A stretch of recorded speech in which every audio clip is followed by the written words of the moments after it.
este segundo vídeo vamos a analizar cuáles son las necesidades del estudiante del siglo XXI, no solo académicas, también las necesidades profesionales, incluso personales de nuestros alumnos.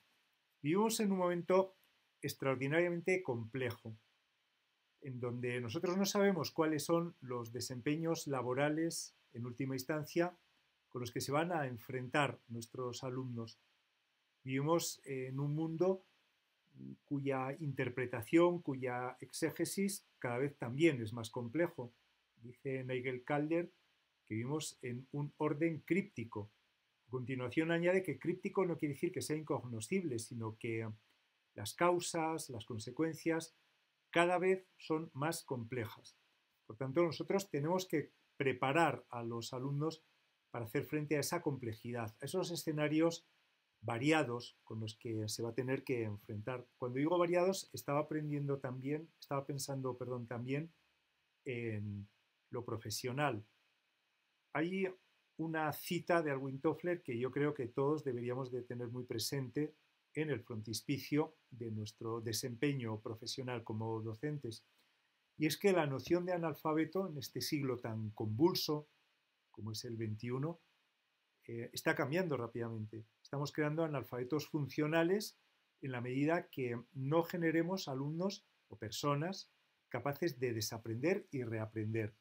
Es decir, yo soy un abogado, pero de repente mi vida profesional tiene que adoptar un nuevo sesgo porque me tengo que especializar en algo que sea emergente, como es, yo que sé, pues el derecho relacionado con la inteligencia artificial o el derecho relacionado con la bioética. Estas variaciones obviamente a todos nos descolocan. No sabemos cuáles son realmente las exigencias en último orden técnicas de las profesiones del futuro. Por eso quizá es conveniente esta división que tradicionalmente se viene haciendo de las skills. Soft skills o people skills serían estas habilidades personales, sociales, la resiliencia, la empatía, el conocimiento mutuo, es decir, todas estas habilidades que tienen que ver con la órbita de la persona, mientras que las hard skills serían esas habilidades más de tipo técnico, esos conocimientos más específicos. Sobre estas últimas, las habilidades técnicas, poco es lo que podemos anticipar a nuestro futuro. No alcanzamos a imaginarnos cómo será la vida de un matemático, de un médico o simplemente de un trabajador de no alta cualificación, de un repartidor dentro de 15 años, sin ir más lejos.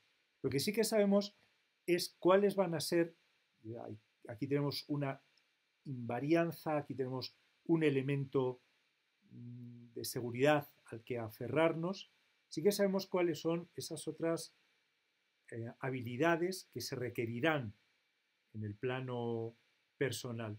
Por tanto, sería una buena apuesta de los centros solidificar, afirmar, adquirir estas soft skills.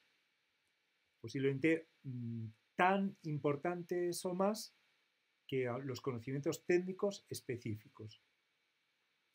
Me gustaría citar una anécdota que justificase esto que acabo de decir. Hoy en día en muchos países anglosajones, para dirigir una gran multinacional, empresas de gran valía no están recurriendo a un economista, a un ingeniero, sino están recurriendo, por ejemplo, a una persona capaz, por su formación, de tener una mirada amplia, capaz de enfrentarse a la complejidad. A veces un filósofo, un historiador, un lingüista, es decir, de todas esas disciplinas en las que la forma de interpretar el campo de su conocimiento exige confrontarse con la complejidad.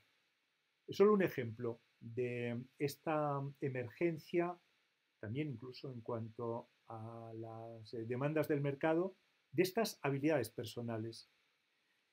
También, por si nos puede servir como elemento de seguridad y sin ánimo de ser exhaustivo y abusar en el despliegue de argumentos, algunas universidades, como es el caso de Harvard y Stanford, han deducido en sus trabajos ya validados por la comunidad científica, que el 85% del éxito en el trabajo procede precisamente del desarrollo de las soft skills. También podríamos plantearlo al revés. El 85% de la, perdón por la palabra técnica, empleabilidad futura de nuestros alumnos no va a depender de las hard skills, sino de las soft skills. Por tanto, es ético, por nuestra parte, proponer una solución educativa que dote a los alumnos de aquello que sabemos ya a ciencia cierta le va a ser exigido. Bueno, voy a intentar no ser demasiado exhaustivo en este tramo de la explicación, podríamos, decía, analizar cuáles son algunas de las habilidades más relacionadas con los distintos campos, tanto académicos, sobre todo de la enseñanza superior, como profesionales, ¿no? La capacidad de trabajo en equipo, de liderazgo, de iniciativa, la capacidad de resolver problemas. En el vídeo anterior hablábamos del PBL, del Problem Based Learning. Este tipo de habilidades que desarrollamos son las que luego se le va a exigir a los alumnos en sus futuros desempeños profesionales. Por tanto, trabajar cooperativo, trabajar con estas metodologías, ser capaz de explicar, de explicarse, de presentar, de transferir conocimiento, incluso también de mejorar a los demás. Todas estas habilidades no son solo habilidades propias de ese marco académico caracterizado por las metodologías inductivas. Son habilidades perdurables, son habilidades esenciales, como podemos ver a lo largo de la vida adulta del alumno. Bueno, esto simplemente es otra manera de una forma gráfica, poder presentar las diferencias entre estas habilidades técnicas a la izquierda, estos conocimientos técnicos, y estas soft skills a la derecha.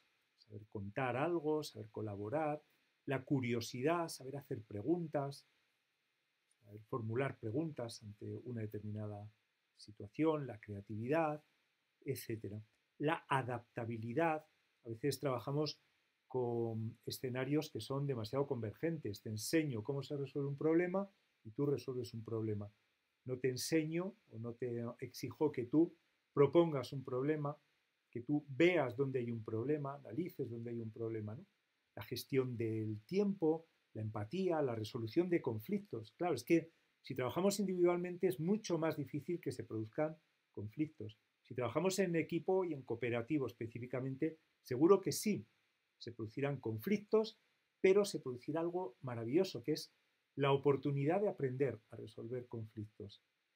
La creatividad, liderazgo, como hemos dicho, trabajo en equipo, por supuesto, la inteligencia emocional, algo cada vez más y más demandado, pensamiento crítico, etc.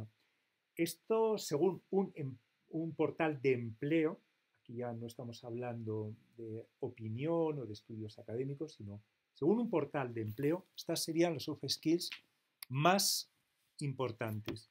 Como podemos ver, muchas de ellas están directamente relacionadas con esas metodologías a las que me he referido. El trabajo en equipo, la comunicación, la autoorganización, autogestión, la adaptación, es decir, confrontarte con algo que es la primera vez que vas a abordar. Eso sería un ejemplo, ¿no?, de esta capacidad de adaptación. Hay rankings de las principales soft skills.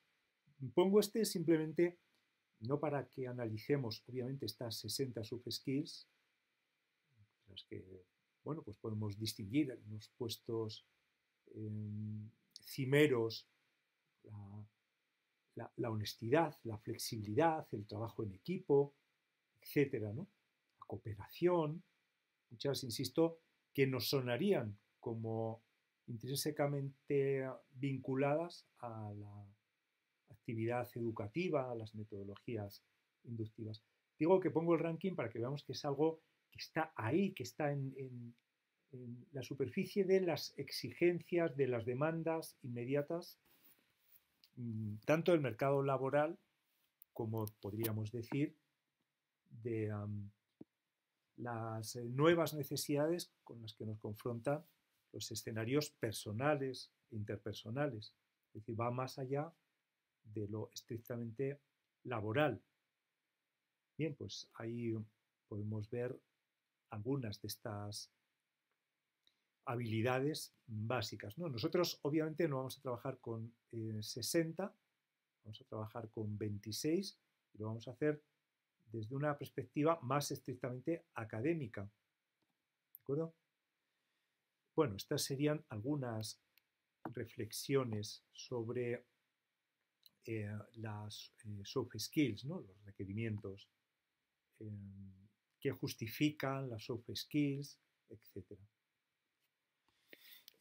Podemos hablar incluso de algunas habilidades blandas más específicas, como puede ser el lenguaje corporal, ¿no? El buen uso del lenguaje corporal. Quiero decir con esto que la soft skills sería un campo difícilmente abarcable, delimitable, y por tanto lo que vamos a hacer es centrarnos, como decía, en esas 26 soft skills más directamente relacionado con el desempeño de las metodologías inductivas. Es decir, el análisis, o mejor dicho, el desarrollo de un buen lenguaje corporal va a ir para nosotros implícito en las habilidades de comunicación. No vamos a hacer un desglose hasta sus últimas consecuencias porque sería muy difícil de abarcar. Bueno, supongamos ahora esta hipótesis. Nuestro alumno ya es un adulto, ya ha concluido su etapa de formación, sea esta cual sea, y se presenta, por ejemplo, para una oferta de trabajo de programador en Google. En cierto sentido, algunas de estas empresas, Google, Tesla, etcétera, van un pasito por delante y nos pueden iluminar respecto a estas necesidades emergentes. Bien, por tanto, hemos quedado que nuestro alumno aplica a una plaza de programador en Google. Le piden estas, no deja de ser sorprendente, 20 habilidades. 20 habilidades. Insisto, para ser programador de Google. Propongo que intentemos averiguar cuántas tienen que ver con la parte estrictamente tecnológica. ¿Cuáles de ellas serían hard skills? ¿Cuáles serían habilidades estrictamente de programador? Porque es que el resto van a ser habilidades vinculadas con este plano personal del que venimos hablando. Van a ser habilidades blandas, estas soft skills. Se podría analizar quizá de maneras distintas. Mi análisis más o menos es este. Estas que acabo de marcar con un color rojo serían habilidades blandas. La curiosidad, la innovación, adaptabilidad, pensamiento creativo o divergente, saber reconocer la labor de otros, resolver problemas, fortalecer otros, aceptar ideas, etc. En tanto que, si mi análisis no es incorrecto, solo me salen 4 habilidades tecnológicas. Incluso la lógica algorítmica yo diría que no es específicamente una habilidad técnica, pero bueno, tecnológica, no es una habilidad general, la lógica algorítmica. El pensamiento computacional está presente en todo, está presente en ese ejemplo que decía antes de voy a hacer el diagrama de pasos que tengo que ejecutar para llegar a construir este producto final de un proyecto de trabajo. Eso también es lógica algorítmica. Pero bueno, como mucho serían estas 4. Las otras 16 no. Y por una cuestión de ontología profesional, creo que estamos obligados a hacer este tipo de exégesis, de análisis, para saber exactamente qué es lo que necesitan nuestros alumnos. Porque, y esta es una página web, está citada al pie de la diapositiva, perfectamente fiable, un estudio de los trabajos que vienen,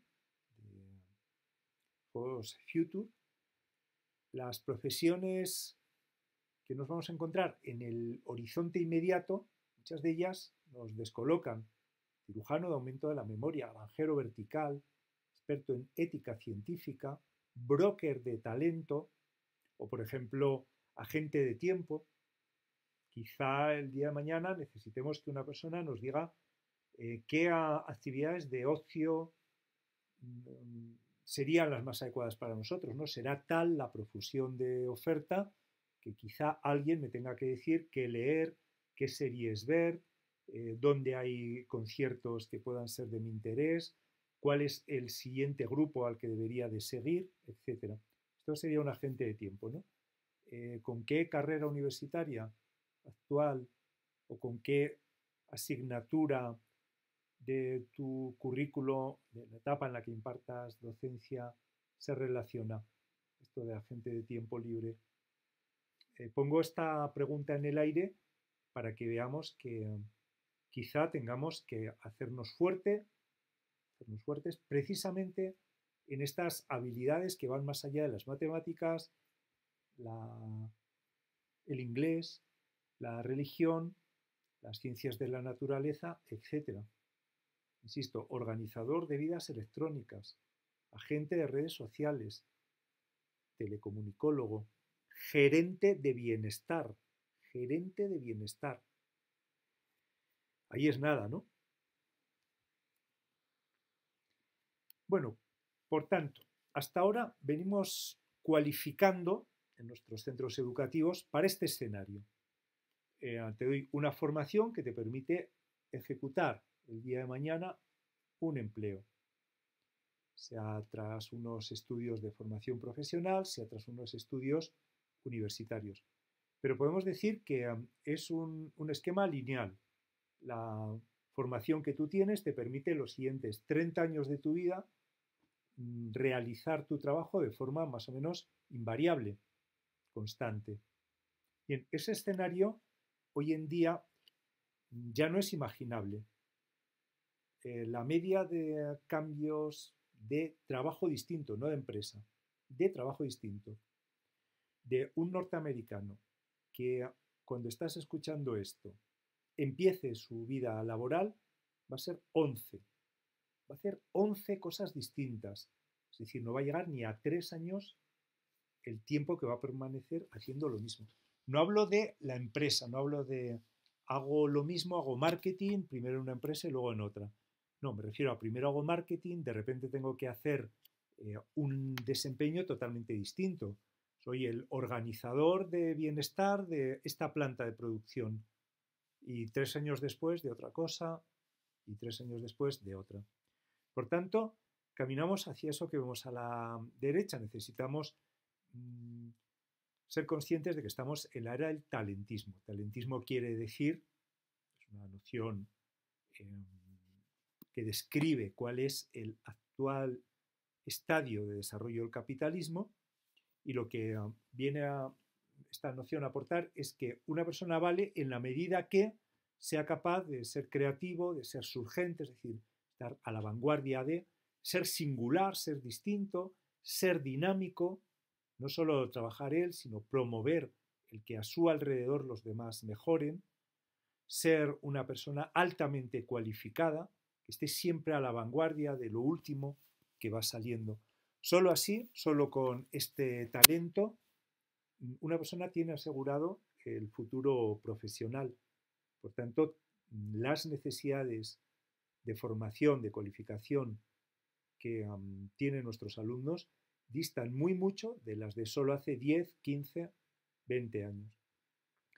Bueno, podríamos hablar de las habilidades del siglo XXI, hay numerosos estudios prospectivos al respecto, pero yo creo que en el fondo estamos hablando de estas mismas soft skills. Así que va a ser el objeto de nuestro siguiente análisis.